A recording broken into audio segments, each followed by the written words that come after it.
Yeah, happy Homebrew Wednesday. Today, first brew in the new pot. It's a HoeGarden. Well, not a traditional HoeGarden. There is actually going to be some bitter orange peel, obviously, but going away from the traditional HoeGarden, I'm putting sweet in as well. Ounce of both, 10 minutes to go and boil. We're not to the boil yet. Got the Helltole and then Saz hops, coriander, crushed. And there's also some chamomile in there, 2-3 tea bags worth of chamomile. We're just on the mash at the moment, so that's still mashing in. Mash time has still got 20 minutes to go, 29 minutes to go. So we got some 2-row in there, 5 pounds, 4 pounds of oats, of flake wheat, pound of flaked oats. So I got some rice hulls in there as well, just to break it up so I don't get sparge. But boiling in bags is a little bit different, it's not as easy. Oh, this is a new electric kettle, Brewmaster Element in there, 240 5500 water, hooked up to an Inkbird. So I'm mashing in at 154 at the moment. It's holding temperature pretty well, and that's just on I'm just running it on the 110 volt at the moment. It holds mashing temp piss and hand with the 120, and then change it across to the 240 when I need to, for obviously the boil, and to heat it up quick, and boils 8 gallons of water in just over 10 minutes, so it's pretty phenomenal. I love this boil. So I've got a little solar pump on the front, doing the recirc sparge, or whatever you call it at the moment. Mash is in there to the brim. Yeah, I need another bigger pot, I know. So I got a lot of water in there. I'm putting all the water in there, so I'm actually not sparging at all. And it's all the water's in there now for the boil as well. Doing it all in one at once. I'll check to see how good gravity is at the end of this, and see how efficient it's running. Hopefully it's running, at least 60%. I'll be happy with 60%. It's the first one with this new kettle, so so far so good. Everything's running great. Okay, mash out's finished. Just mashed out to 170. She's draining pretty well. Looks pretty clean. Yeah, not bad colour. Got a little bit there for the gravity test. What do we got? I got markings on the back here. I think we're meant to be 6.75 after the mash. There's 7. There's 8. So I think we're pretty much right on. We'll probably come up to 6.75 when she drains for a little while. Excellent. Okay, so far so good. Really dying to know what the efficiency is there. I crushed my coriander now, so that's ready to go. I've got my additions all ready to go. A bit of yeast nutrient, flox tablets, obviously the hops. Little motor went amazing. The little spa motor didn't overheat or anything. It's estimated, I think it was for 170 or something like that, and I mashed out at 170 for 10 minutes, and not a problem at all. I did not miss a beat. So best $7 so far I've ever spent. Hopefully I can get a few mashes out of it before it goes down. They're very easy so far. Okay, so the 240's plugged in now. While it drips, drains. Oh, you can hear that power straight through. So I'll turn the full juice on now. Heat him up. Get it boiling. Hopefully, we've got a timer going to see how long it takes to get to 99. We'll run it at 199. It should pulse the boil pretty well at 199. See how long it'll take it to get there. First brew without gas. Gotta say, pretty happy so far.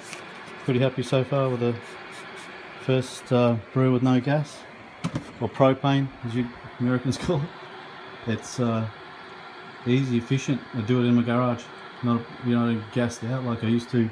Got the old burner here. I don't think I'll ever use again. Maybe if I do some crab. Anyway, okay. Boil's finished. It was a 75-minute boil. Nothing to really worry about. I screwed a couple of the timings up with the last ounce of Saz. With a 75-minute, 15 and thought it was a 10, but I got it in there in about 13 minutes to go.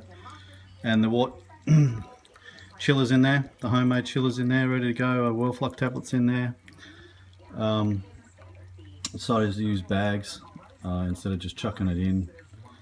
As far as the hops and the orange peel and all that go, I don't know, just might as well try and save myself a bit of crud if I can. I got a pre-boil gravity. I was actually seven gallons before the boil volume, a little bit over. My pre-boil gravity was 1032. Shooting for 1038. Maybe it's a little bit of volume, or obviously not as much efficiency in the mash. That's something I'll have to look at. I didn't have to add any more water. I actually had a lot more water than I needed, so I added on a pretty heavy boil to boil back down to where I needed to be. Where am I now? So I'm about six gallons now after boil, so I'm still a bit above, maybe 6.1 or 2. I'll have a look at it, but it's a bit above, and these measurements are a little bit out. 6, yeah, there's a bit of water in there. Okay, so probably the gravity's going to be a little bit out, so we'll see how we go though with this next measurement. I'll know next time to adjust my levels, obviously, because first time with the new system and trying to get the system down where I don't have to add or sparge on top of mash, and I definitely will. It's one of those things that's good with these spreadsheets and Brewmaster and everything. I'll get it done. So let me turn the water on and let's get it cooled down and get another gravity. Okay, just do my final gravity. Not sure if you can see that or not. Unbeknownst to me, it's 1044. 1044, so I hit it right on the money. So obviously that heavy boil worked awesome, and yeah, I'm a happy camper with 1044 right on the money. And 6, that's a 6 there, the big one's 6, so 525, let's say 525, right on, batch volume 525. So pretty interesting actually, that's great. Okay, so worked out good. I've still got the chiller going. It's nearly down to pitch, and pretty much is now. Okay, so yeah, I might as well put it in there. It'll cool down a little bit on the transfer, and I want to set this yeast up at 68. So we'll be all on the money. Alrighty, yeast is pitched.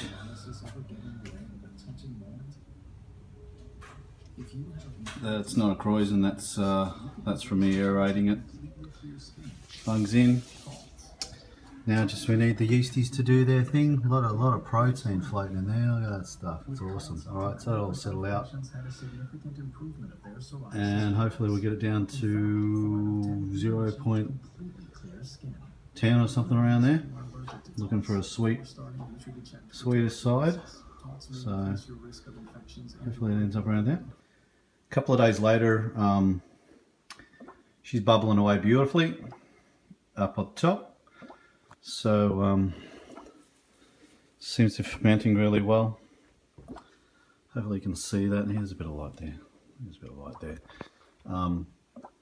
Yeah, a lot of action in there. So the fermenting's going really well. 3944 yeast, the wheat beer one. It's got up to 1050. This one come in at 1044, so one pack should ferment it out really well. Hopefully I can get down to 1010. And it looks like it's going lovely. Nice croissant on top there, looking pretty chunky. Hope the colour changes a little bit. I like the wheat beer, you know, the light look of the wheat beer. I think I put a bit of carapils in this one just because I like head on the top of my beer. But maybe that changed colour a little bit. Anyway, I've got another 3-gallon batch to make in the next few weeks, so I won't put the carapil in that one. We'll see how that one goes. And then I've also been working on the water, local water here where we live, and then with some water additives, salt additives, and then I've got some sample packs that you just put into RO water, reverse osmosis water, or distilled. So I might try that out as well, and then do a side-by-side, see if we can taste the difference. All right, there we go, bubbling away. Bubble, bubble, toil and trouble. So here we go with the HoeGarden that I brewed a little while ago. Got her in the keg. Actually, I've got 2 in the keg at the moment. I've got the old version, and then the new version of the HoeGarden, which I'll do another video on with the water additives. A lot difference in the way it's fermented and smelled, and we'll do a taste test on that level later on. Here we go.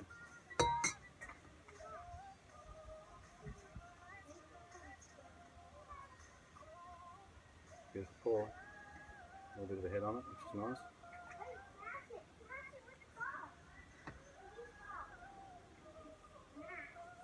It's a little cloudy, which is, well, it's unfiltered, it's BlueMoon. Beautiful orange. Look at this coriander.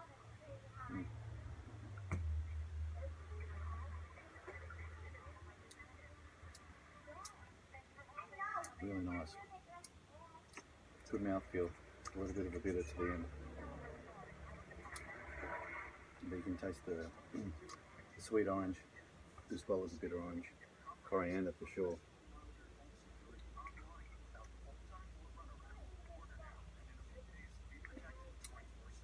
And chamomile on the back end. Good. Very nice beer. Very nice beer. Well, I hope you enjoyed my video, and see you next time.